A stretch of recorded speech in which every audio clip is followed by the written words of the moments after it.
السلام عليكم ورحمة الله وبركاته. إخوان، كي دايرين؟ لاباس عليكم؟ تحية لكم وتحية للمغاربة جميعا وتحية للناس لي فان ديالنا. وهنا حنا جينا لكم تاني من جديد على واحد المنتوج، واحد البرودوي اللي هو واحد الدواء اللي هو مجرب واستعملنا حنايا انا والسيدة وهضرنا عليه.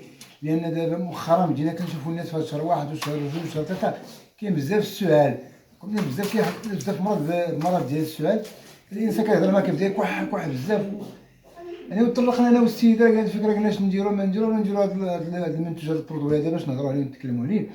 هذا البرودوي اللي هو مجرب الحمد لله، ومجرب حنا في دارنا ديال السعال.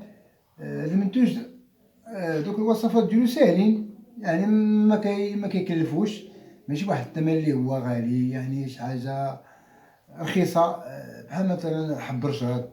حب رشاد كلشي كيعرفو انه حب رشاد فيه هو حب رشاد اللي هو بذره سخونه وكتنفع السعال، كتنفع الكحه، وفيها مواد كيماويه وفيها مواد طبيعيه، مواد اللي كتنفع الذات، اللي كترجع الذات بالسلم.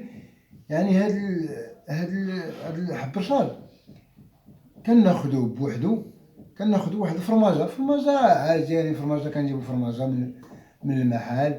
يعني الفرماج، هاد الفرماجه هادي كناخدو فرماجه عاديه، فرماجه كناخدوها بحال الفرماجه هكا عاديه. فرماجه كناخدو فرماجه بهاد الطريقه ديال الشكل اللي كتشاهدو. فرماجه هي كنحاول نديرو لها بحال هكا مزيان هكا في حب الرشاد. ها هو يعني كتاخدو بحال هاد الطريقه هادي، هي الطريقه هكا مزيان هكا.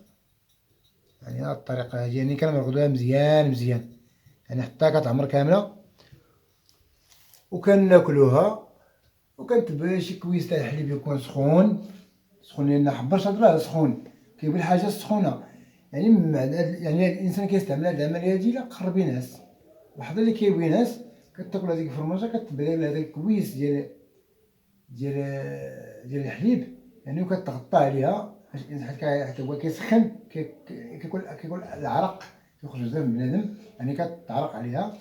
هاد العمليه كنديروها في المره الاولى. الغد لي ثاني وكذلك كنعاودو ناخدو منتوج اخر. هاد المنتوج هو افليو، يعني الروح ديال افليو. نقول الروح ديال افليو هو ديال بحال الدجاج. ها هو الروح ديال افليو، هو مشى نعطيك تقول لي شنو الروح ديال افليو، هادي الروح ديال افليو.